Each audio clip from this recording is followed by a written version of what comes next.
I'm Merola, founder of Junction, and welcome to my kitchen. For years, medical and health experts have been encouraging us to get more omega-3 oil into our diet. And a great way to do that is to introduce more fish into our meal planning. So what I have here is a full fillet of salmon, complete with skin and scales. So our first step is going to be to take the scales off the skin, and I'll explain why in a minute. Let's do that at the sink because it's not a neat task. So the first thing we're going to do is make sure that our salmon is dry. And typically when I get this from the supermarket or my favorite fish store, I bring the salmon home using paper towels and take as much moisture as possible off the fish. Now we're going to take the scales off the salmon, and for that I need a couple of things. I need a great boning or fillet knife with flexibility. This is one of my favorite non-slip knives from Victorinox. And then a paring knife or two, and a fair amount of paper towels. So the first thing I'm going to do is move my knife against the scales and get the majority of them off this way. Now imagine on a fillet this size, you need to devote a good 10 minutes to the scaling process. The trick to this is to keep the angle such that you can get those scales to come off without tearing into the skin. And the reason that we are doing this process is to enjoy the lovely salmon skin. Even if you don't like the skin, the crispiness of it, I certainly do, but not everyone does. The benefit of leaving the skin on the salmon is to keep the moisture in the fish. And there's nothing worse than dry fish. By leaving the skin on it, we can keep that moisture in. Now these scales are coming off rather easily, and that's great. Sometimes you struggle a little bit more. When I'm scaling on the thin side, it becomes a little bit trickier.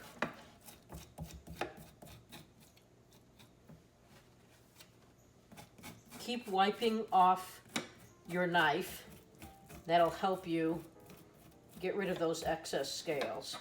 That's where the paper towels come in really handy. In my left hand, I have a fish pliers.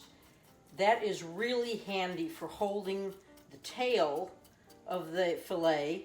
It's also extremely helpful in pulling out any little bones that might still remain in your salmon.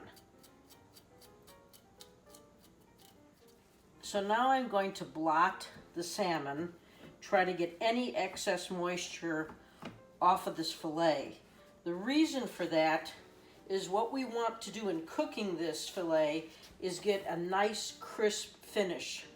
And so the less moisture we have in this piece of salmon, or really in any meat or chicken that you're cooking, the more you're going to be able to sear it as opposed to stewing it. That's the goal here. I'm at the point now just getting down to the last final few details.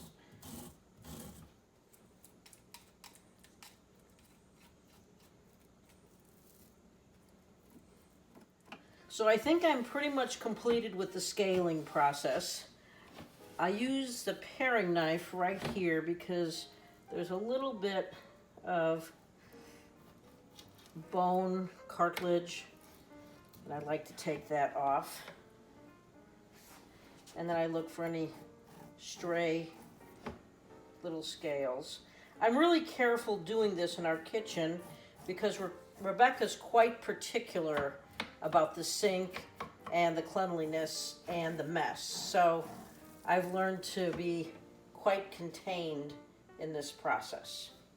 So I'm going to take a moment and just run my hand across the fillet, make sure that I don't find any small bones. And I think we're looking quite good. Okay, the next step is taking away what we call the belly part. And if you look at this fillet, you'll see how it's thick, and then we taper off to a thin side. If we try to cook all of this together, it's not going to cook evenly. So what I typically do is take my chef knife and slice that. And this is one of Rebecca's favorite parts, this beautifully variegated belly section. And I'm going to cook that separately. We often use that either in pasta or in a salad. So now we have a fairly even piece. The best way to portion this is to be sure you have a digital precise scale. I'm going to turn that on. I'm going to take my knife and go to about the center. Right about there. Cut it in half. And I'm going to take a moment and weigh. All right, that's about 12 ounces. And this piece is about 19 ounces. So if you want generous fillets, I would probably do 3 in this one.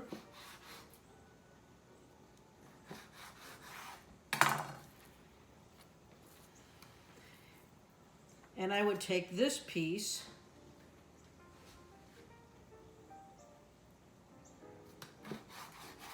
and let's see what they all weigh. 6.5,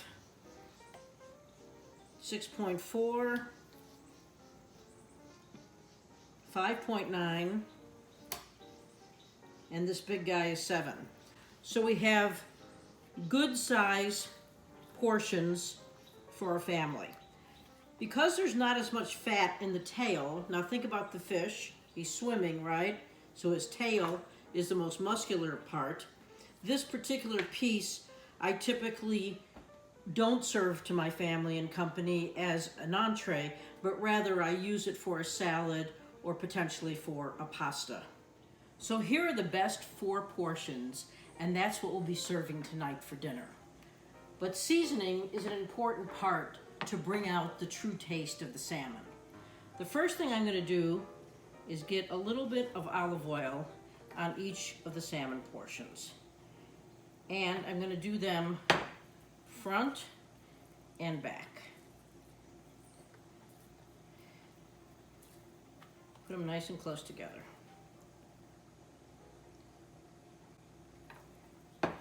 Now we have Merola's magical seafood seasoning.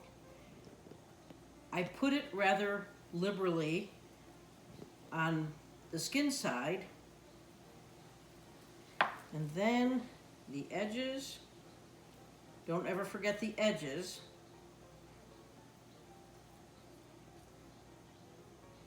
And of course, on the front.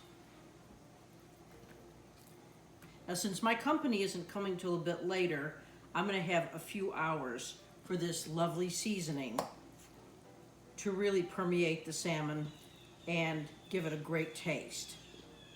Now, I use olive oil for this part of the process, but I don't cook the salmon in olive oil. So let's put these back in the fridge, uncovered, allow them to dry a little bit more, and I'll see you back in a few hours. Now it's time to cook our salmon. I have preheated a cast iron skillet. Behind that might not look very attractive to you, but that is a splatter guard. And just imagine if I didn't have that, all that mess would be on the back of my stove. So that's a great tool in my kitchen. Now that the pan is heated, I'm going to drop it a little bit to medium and put some grapeseed oil in the bottom.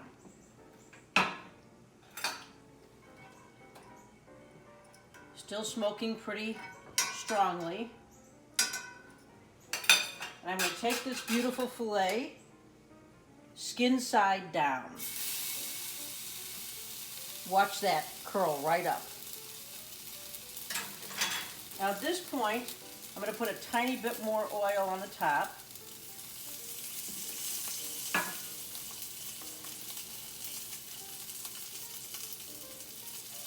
And this doesn't take a long time. That particular piece of salmon is probably about 1.25 inches thick. And you can see it coming right off the hot skillet.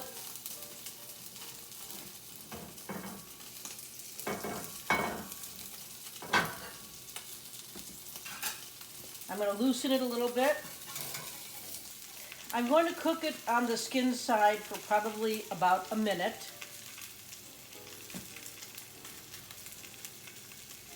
And now I'm going to turn the portion of salmon carefully.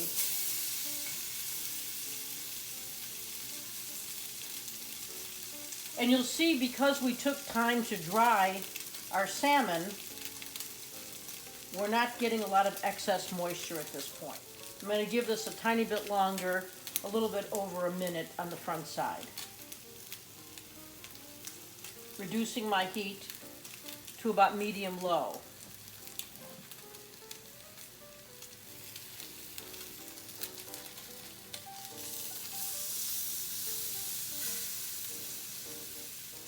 What I'm doing now is moving the salmon oil and the little bit of grapeseed oil to the edge here.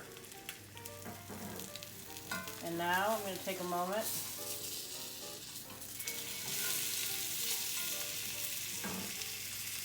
do the same thing.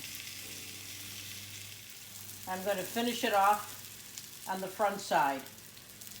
But what we like is to have a crispy perimeter as well as a crispy top side of our salmon.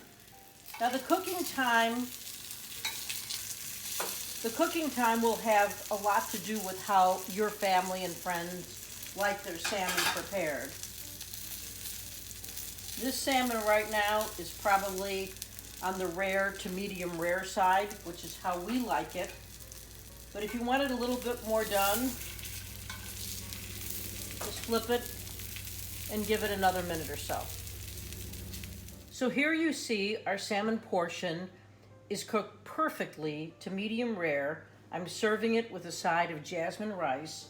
And then what I like to do as a finishing touch is put a little bit of that lovely fish oil on for a finish. I'm Mary Merola. Thank you for joining me in my kitchen today. Please visit us at Function Junction in Kansas City, Missouri at Crown Center, or shop us online at functionjunction.com. We sell cool cooking stuff to give you kitchen confidence.